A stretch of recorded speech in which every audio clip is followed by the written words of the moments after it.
kebotakan sahabat. Jadi untuk awalnya ini dulu pernah sakit kenari, sangat kelihatan ya kalau emang burung yang kurang fit. Kita lihat dari kelopak matanya aja seperti bengkak seperti itu sahabat ya. Jadi sangat terlihat jelas ya.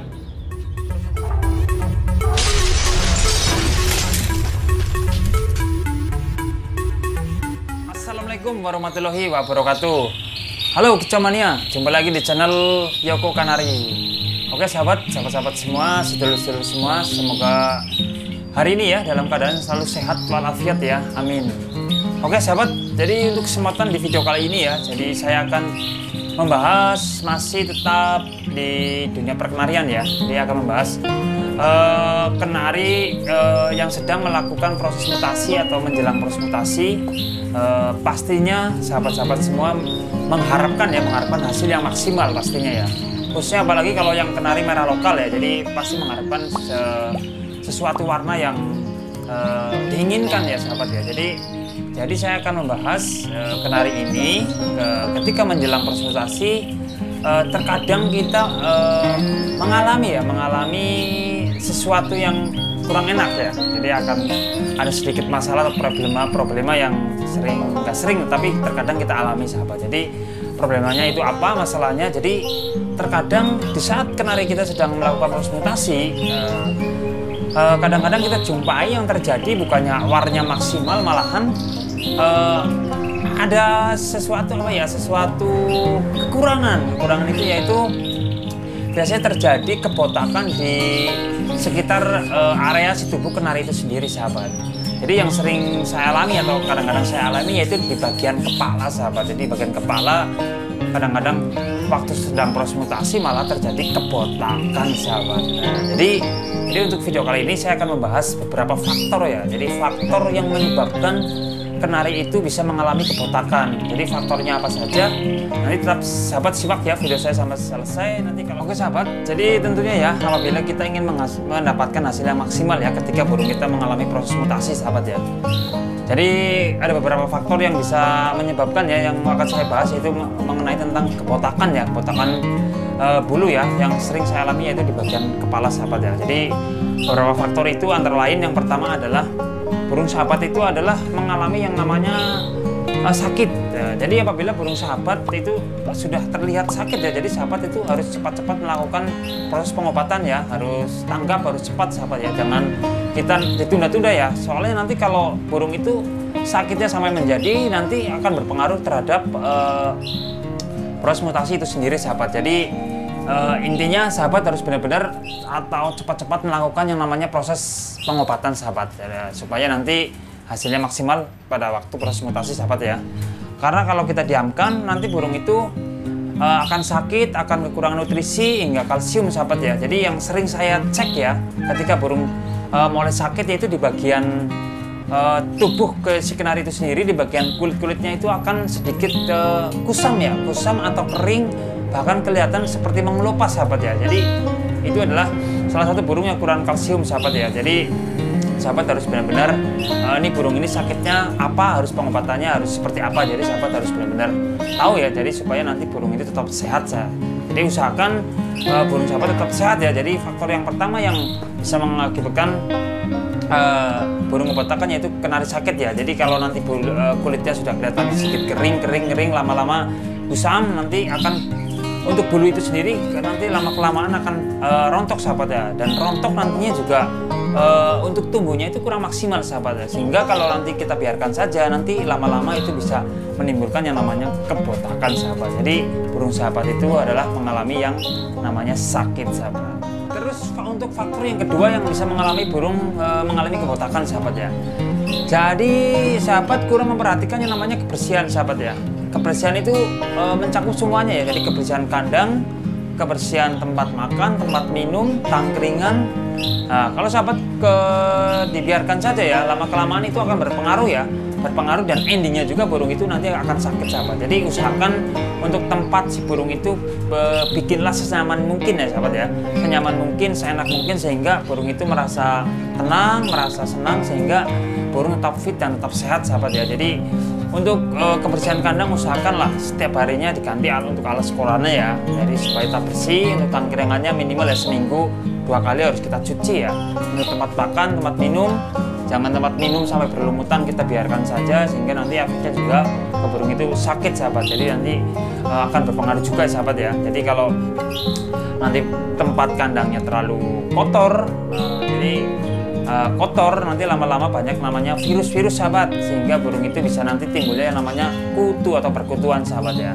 Jadi kalau udah mulai virus bakteri masuk nanti ke burung itu sendiri, nanti burungnya bisa perkutuan, terus kita nggak cek juga, nanti bisa menimbulkan yang namanya kebotakan sahabat ya. Apalagi ini kutu ini sudah sangat, menurut saya ini sangat jahat lah ya. Jadi harus benar-benar pengobatan ya, pengobatan harus benar-benar maksimal, itu harus ekstra ya. Kalau ada perkutuan nanti lama-lama endingnya juga nanti kulitnya juga akan mengering atau kering, juga akan kusam, hampir kayak mengelupas itu juga, sama aja seperti faktor yang pertama tadi, akan kering ya kulitnya sahabat ya. Jadi kalau udah mulai ada kutu karena efeknya dari kandang itu terlalu kotor sahabat, karena kita jarang kita bersihkan ya. Jadi nanti udah perkutuan nanti akan berpengaruh terhadap proses mutasi itu sendiri sahabat. Sehingga nanti udah perkutuan, nanti hasil mutasi pasti nggak akan maksimal sahabat ya. Akan maksimal juga.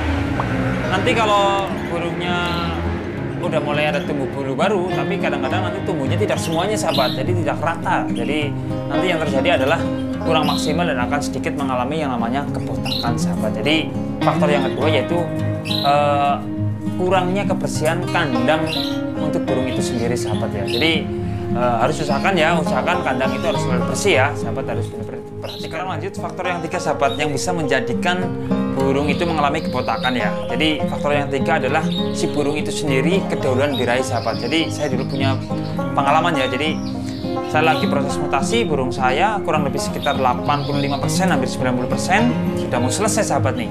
Tapi burung itu kedahuluan gacor sahabat. Saya diamkan kurang lebih sekitar 1 minggu dengan harapan nanti bisa mutasi ya. Ternyata setelah 1 minggu itu gacornya tambah menjadi sahabat. Jadi selama kelamaan untuk tumbuh ya, untuk ganti bulu bagian kepala bagian belakang itu lumayan sedikit terhambat sahabat, sehingga lama kelamaan kenarinya tambah gacor, terus bulunya itu rontok sahabat, jatuh. Jangan harapan nanti bakal tumbuh bulu baru ya. Ternyata setelah jatuh itu tidak mau tumbuh lagi sahabat. Tumbuh sih tumbuh, cuma tidak maksimal. Tapi kebanyakan sudah bilang dikatakan botak ya, karena sudah kelihatan sekali dulu waktu pengalaman saya sahabat ya. Jadi ini adalah efek dari kedahuluan birahi sahabat ya. Jadi usahakan pada saat proses mutasi proses mutasi usahakan burung-burung sahabat jangan sampai yang namanya kedahuluan birahi ya, karena nanti efeknya yaitu bisa salah satu faktor bisa menjadikan mutasi kurang maksimal yang endingnya nanti bisa mengalami yang namanya burungnya kebotakan sahabat, mengalami kebotakan ya. Jadi usahakan jangan sampai kedahuluan birahi sahabat. Oke sahabat, terlihat jelas ya, ini sampel burung saya sedang melakukan proses mutasi, cuma kedahuluan birahi sahabat ya. Jelas sekali ya, di bagian kepala bagian belakang ini kulitnya tipis sahabat ya, karena ini yang lainnya sudah mulai ganti bulu, ini belum. Jadi ini karena efek dari kedahuluan birahi, gacor duluan. Jadi untuk bagian kepala ini belum sempat ganti bulu. Jadi yang terjadi menurut pengalaman saya adalah lama kelamaan kalau keburu birahi ya atau gacor ya, nanti untuk bagian kepala ini yang belum ganti ya memang nanti bakal lepas atau rontok ya. Tapi untuk tumbuhnya nanti sedikit kurang maksimal sahabat. Dan lama kelamaan kalau dia gacor, apalagi sampai sempet buat ngawin ya, nanti untuk botaknya ini tambah menjadi sahabat ya. Jadi ini adalah faktor yang ketiga ya. Jadi efek kedahuluan birahi lama kelamaan bisa menjadikan hasil mutasi kurang maksimal dan imbasnya bisa mengalami yang namanya kebotakan sahabat. Sangat jelas sekali ya ini. Sangat jelas sekali. Jadi usahakan pada saat ini jangan sampai kedahuluan birahi ya, pada saat proses mutasi maksudnya sahabat. Kalau kita kurang cek atau biasanya burung kita terlalu banyak ya, sehingga untuk naik birahinya itu terlalu cepat ya, karena karakter burung itu beda-beda sahabat ya. Ada yang birahinya cepat, ada yang birahinya sedikit lambat ya. Jadi harus benar-benar diperhatikan sahabat ya. Jadi ini sampel ya, sampel yang kedulan birahi, sehingga untuk mutasi kurang maksimal. Hasilnya seperti ini nanti bisa mengakibatkan kebotakan, sahabat. Oke, sekarang kita lanjut faktor yang terakhir atau yang keempat, sahabat. Jadi dari faktor-faktor tadi yang pertama sudah saya utarakan ya. Jadi untuk faktor keempat ini nanti lebih sedikit cenderung lebih rentan menjadikan bulu kenari itu mengalami kebotakan, sahabat ya. Jadi faktor yang keempat ini adalah kita lihat dari segi karakter bulu, sahabat ya. Jadi sahabat harus perlu ketahui ya bahwa kenari itu memiliki dua karakter bulu. Jadi ada bulu tipis dan bulu tebal, sahabat. Jadi nanti ketika sahabat mempunyai karakter bulu tipis burung kenari sahabat harus benar-benar lebih ekstra ya, harus lebih perawatannya harus lebih maksimal sedikit. Dari segi kesehatan harus benar-benar dijaga. Takutnya nanti keduluan birahi juga nanti akan sedikit berpengaruh ya, apalagi ini bulu tipis. Kalau bulu tipis ini ketika burung kurang sehat sedikit, nanti ada sedikit problem atau kendala, nanti lebih rentan terjadinya kebotakan, sahabat ya. Apalagi keduluan birahi ya, keduluan birahi yang seperti tadi di awal ya. Jadi di bagian kepala bagian belakang ketika sampai tertinggal belum ganti bulu baru, belum mutasi, nanti sedikit lebih susah untuk menghasilkan hasil yang maksimal, sahabat ya. Apalagi ini bulu tipis, jadi kalau sedikit ada masalah pasti lebih cepat mengalami yang namanya kebotakan, sahabat ya. Oke, jadi itu faktor yang keempat, yaitu bisa berpengaruh dari karakter bulu tipis, sahabat. Itu bisa mengakibatkan kebotakan pada burung itu sendiri, sahabat. Jadi ini saya ada sampel, sahabat, untuk kenari yang sudah lumayan berhasil, dibilang berhasil untuk mutasi. Terus ada juga yang kenari yang mengalami kebotakan, sahabat. Jadi nanti seperti apa kita lihat videonya, sahabat.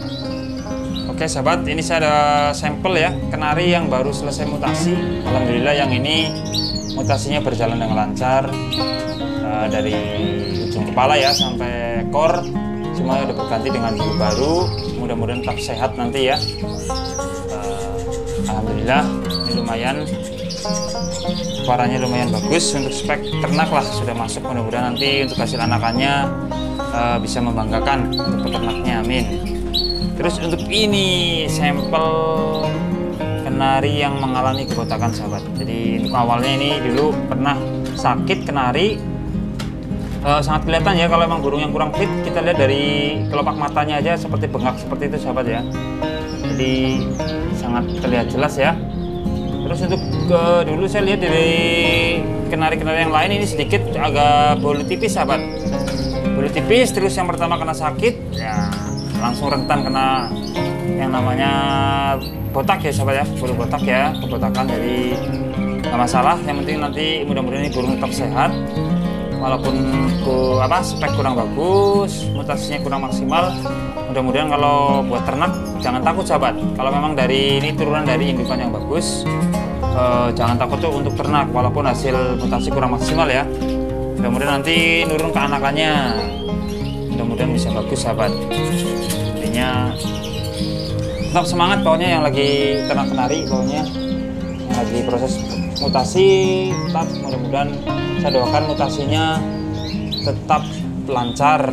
Kalau udah seperti ini udah seneng lah pokoknya, sahabat ya. Nah, tinggal kita nunggu naikin birahi dikit langsung buat ternak aja, sahabat. Nah, jadi inilah beberapa contoh ya kenari yang selesai mutasi dengan sempurna sama yang kurang sempurna. Nah, ini yang mengalami kebotakan yang sedang kita bahas di video kali ini, sahabat. Oke, sahabat, jadi itulah yang bisa saya bagikan beberapa faktor ya yang bisa mengakibatkan kebotakan pada bulu burung kenari itu sendiri, sahabat, pada saat proses mutasi, sahabat ya.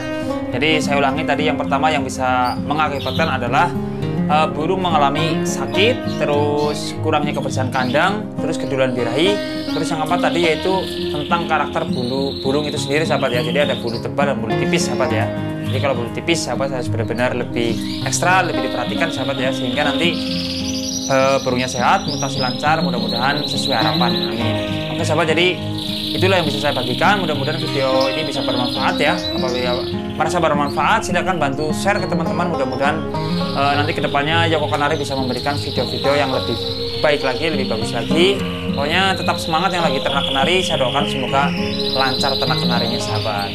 Oke, jadi itu dulu yang bisa saya bagikan. Jangan lupa dukungannya dengan cara subscribe, like, komen, dan share. Oke, akhir kata dari Joko Kanari. Assalamualaikum warahmatullahi wabarakatuh. Sampai jumpa di video selanjutnya.